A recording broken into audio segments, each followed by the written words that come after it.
ইয়াটা গুগল থেকে ওই থেকে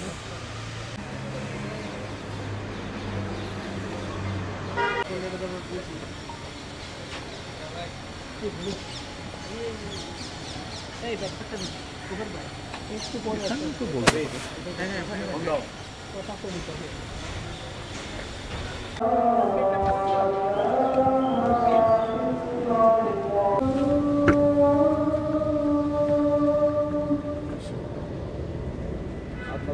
শুরু করতে চাচ্ছি আপনারা অনুমতি দিলে। আসসালামু আলাইকুম ওয়া রাহমাতুল্লাহ। বিসমিল্লাহির রহমানির রহিম। আজকের এই ডেলিগেশনের প্রধান বাংলাদেশ জামাত ইসলামীর ডেপুটি আমির সাবেক এমপি অধ্যাপক মুজিবুর রহমান। আমরা 6 সদস্যের টিম এখানে এসেছিলাম। এই টিমের অপর সদস্য হলেন জনাব মোবারক হোসেন সাহেব, তিনি নির্বাহী পরিষদ সদস্য বাংলাদেশ জামাত ইসলামী। আর মহিলাদের 3 সদস্যের মধ্যে একজন হচ্ছেন সৈয়দা রুমান, তিনি মহিলা বিভাগ জামাত ইসলামীর কেন্দ্রীয় সহকারী সেক্রেটারি। আরও আছেন অ্যাডভোকেট সাবিকুন নাহার মুন্নি, তিনি কেন্দ্রীয় কর্মপরিষদ সদস্য। আর আছেন আমাদের সাথে ডাক্তার শাহানা পারভিন। আমরা 6 সদস্যের টিম, ওনারাও 6 সদস্যের টিম আমাদের সাথে সাক্ষাৎ করেছেন। ওনাদের টিমে ছিলেন যুক্তরাজ্যের বিজনেস অ্যান্ড ট্রেডের যিনি সাথে সম্পৃক্ত, তিনি ব্রিটিশ পার্লামেন্টে 2017 থেকে 2024 সাল পর্যন্ত ডেপুটি স্পিকারের দায়িত্ব পালন করেছেন ব্যারনেস উইন্টারটন। তিনি আজকের এই অনুষ্ঠানে নেতৃত্ব দিয়েছেন। আর আমাদের নেতৃত্ব দিয়েছেন অধ্যাপক মুজিবুর রহমান সাহেব। প্রথমত বাংলাদেশের বিদ্যমান রাজনৈতিক পরিস্থিতি এবং বাংলাদেশের ব্যবসা বাণিজ্য সহ শিক্ষা এবং অন্যান্য সম্ভাব্য যে সমস্ত বিজনেস সেক্টর রয়েছে, এই সমস্ত সেক্টরে বর্তমান পরিস্থিতি এবং ইউকে এখানে ইনভেস্টমেন্ট করা সহ তাদের সম্পৃক্ততা নিয়ে বিস্তর আলোচনা হয়েছে। ইউকের সাথে বাংলাদেশের শত বছরের সম্পর্ক। একসময় আমরা তাদের অধীনে ছিলাম, সেখান থেকে আমরা মুক্ত হয়েছি।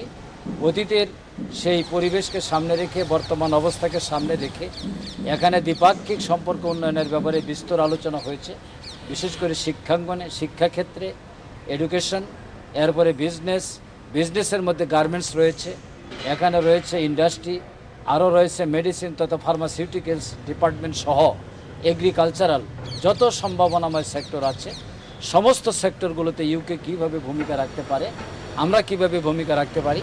আর মহিলাদের ব্যাপারে, মহিলাদের অর্থনৈতিক ইনভলভমেন্ট, তাদের উন্নয়ন, হ্যান্ডিক্রাফটস, স্মল কটেজ সহ ক্ষুদ্র শিল্পে তাদের সম্পৃক্ততায় কীভাবে ইউকে আমাদের সাথে আরও ঘনিষ্ঠভাবে সম্পৃক্ত হতে পারে, এই ব্যাপারে আলোচনা হয়েছে। এখন সংক্ষিপ্ত ব্রিফ পেশ করবেন আমাদের এই টিমের লিডার এবং বাংলাদেশ জামাত ইসলামের ডেপুটি আমির সাবেক এমপি অধ্যাপক মুজিবুর রহমান।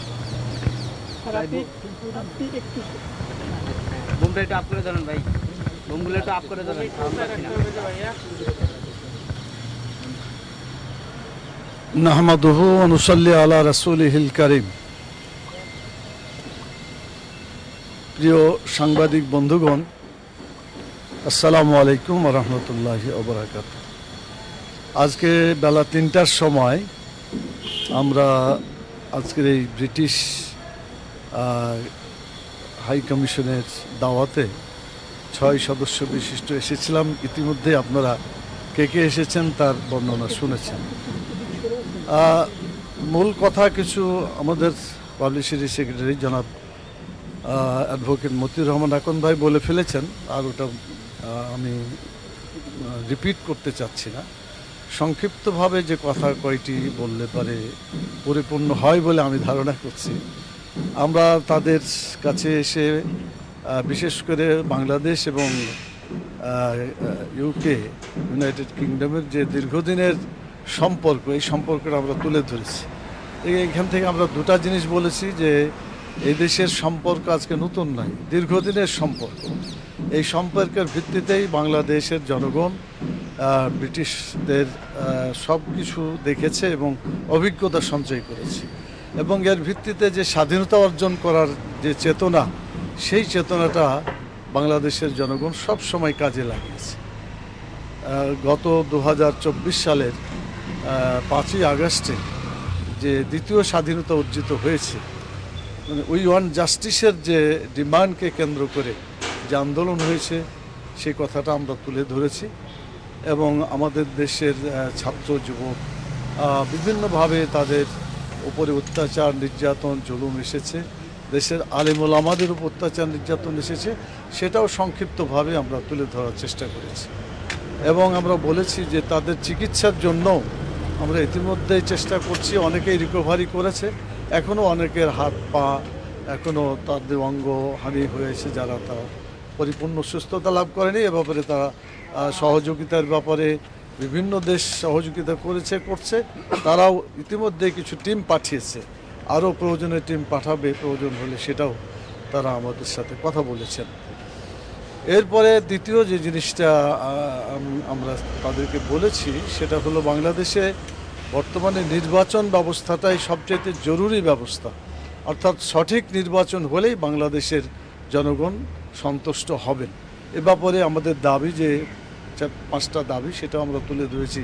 বিশেষ করে আরপিও যে পিআরের মানে প্রপোর্শনাল রিপ্রেজেন্টেশনের যে পদ্ধতিটা, এই পদ্ধতিটা বাংলাদেশের মানে বাংলাদেশে এটা কার্যকারী করার জন্য আমরা সেখানে আলোচনা করেছি। এবং পৃথিবীর প্রায় 91টা দেশে এই সিস্টেমটা চালু আছে এবং এটার জন্য আমরা যে চেষ্টা করছি সে কথাটা আমরা তুলে ধরেছি। এছাড়া বিগত সংগ্রামের সময় যারা অন্যায় করেছে, জুলুম অত্যাচার করেছে, তাদের বিচারটা আগে বিচার এবং আমাদের সংস্কার, এই দাবি পূরণ হওয়ার পরে নির্বাচন হলে নির্বাচনটা ভালো হবে, সেটা আমরা তুলে ধরেছি। তারাও বাংলাদেশে ভালো নির্বাচন হোক এ ব্যাপারে সহযোগিতা করতে প্রস্তুত আছে। আমরা বলেছি বাংলাদেশে নির্বাচন পর্যবেক্ষণের জন্য তারা লোক ইতিমধ্যেই বিভিন্ন সংস্থার মাধ্যমে যোগাযোগ করেছেন। সামনে তারা এ ব্যাপারে নির্বাচনে পর্যবেক্ষণের জন্য আরও জনশক্তি প্রয়োজনীয় তারা পাঠাবেন। আমরা এই বিষয়গুলি মূলত আমরা আলোচনা করেছি এবং আমরা এটাও বলেছি যে লেভেল প্লেয়িং ফিল্ড যদি না হয় তাহলে নির্বাচন সুন্দর হবে না, সুষ্ঠু হবে না। এই সমস্ত দাবিগুলো আমরা তুলে ধরেছি এবং বিশেষ করে বাংলাদেশ জামাত ইসলামী যে লোক তৈরি করেছে দীর্ঘদিন ধরে, বিশেষ করে মহিলাদের ফিল্ডে আমরা বলেছি যে প্রায় 40% মহিলা বাংলাদেশ জামাত ইসলামী এগিয়ে এসেছে। এইসব ম্যান পাওয়ার তারা প্রস্তুত আছে, তারা শিক্ষার ক্ষেত্রে, স্বাস্থ্যের ক্ষেত্রে, হস্তশিল্প বা কুটির শিল্প ইত্যাদির ব্যাপারে তারা এই ব্যাপারে আগ্রহ অনেক জায়গায় তারা করেছে। বাংলাদেশের বিভিন্ন জায়গায় বাংলাদেশ জামাত ইসলামী শিক্ষা প্রতিষ্ঠান, তারপরে শিল্প গড়ে তোলার জন্য চেষ্টা করছে। এগুলো আমরা তাদের কাছে কনভে করেছি এবং আমরা এটাও বলেছি ভবিষ্যতে আমাদের সম্পর্ক আরও সুন্দর করার জন্য, জোরদার করার জন্য বাংলাদেশ থেকে প্রতিনিধি যদি তাদের সে সমস্ত ফিল্ডে ভিজিট করতে পারে, দেখতে পারে, আবার তাদের প্রতিনিধি যদি বাংলাদেশের যে প্রচুর ম্যাটেরিয়ালস বাংলাদেশে আছে, যেটা একটু আগেই আমাদের পাবলিসিটি সেক্রেটারি জনাব আকন ভাই বলেছেন, একথা তাদের কাছে আমরা পৌঁছিয়েছি। তারা এই ব্যাপারে সামনে চিন্তা ভাবনা করবেন বলেছেন এবং আমরা আমাদেরকে যে ডেকে আমাদের দেশ সম্পর্কে, আমাদের রাজনীতি সম্পর্কে এবং আমাদের দেশের শিল্প সম্পর্কে, শিক্ষা সম্পর্কে কথাবার্তা বলেছেন, শুনেছেন এবং আমাদেরকে কিছু তারা দিক নির্দেশনাও দিয়েছেন। আমরাও কিছু তাদের কাছে আমাদের কথা বলতে পেরেছি। এজন্য আমরা তাদেরকে ধন্যবাদ দিয়েই আমাদের আলোচনা শেষ করেছি। আর এই কথাগুলি আপনাদের সামনে বলতে পেরে আমরা আল্লাহর শুকরিয়া আদায় করছি আর আপনাদেরকে ধন্যবাদ জানাচ্ছি যে আপনারা অনেকক্ষণ ধরে বসে আছেন। আমাদের আজকের এই সাক্ষাৎকার আমাদের যে হলো, এইটা আপনাদের অনলাইনের মাধ্যমে প্রচার করবেন, সেজন্য তো আপনাদেরকে অনেক অনেক ধন্যবাদ জানিয়ে আমরা এখানে শেষ করছি। আমাদের তালিকা জানতে হলে আমাদের পাবলিসিটি সেক্রেটারির কাছে তালিকা আছে, আপনারা নিতে পারবেন। তো অনেক অনেক ধন্যবাদ, শুকরিয়া। আসসালামু আলাইকুম ওয়া রাহমাতুল্লাহি ওয়া বারাকাতুহু।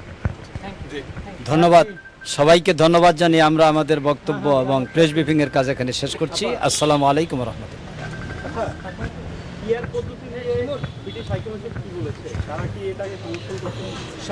ওনারা তো এই বিষয়টা সম্পর্কে ওয়াকিবহাল, ওনারা এটাকে একটা পারফেক্ট ডেমোক্রেটিক সিস্টেম বলে মনে করেন। সেটা একান্তই আমাদের দেশের বিষয়, আমরা গ্রহণ করা এবং এক্সিকিউট করে এটা বাংলাদেশের জনগণের বিষয়, রাজনৈতিক দলসমূহের বিষয়। Thank you.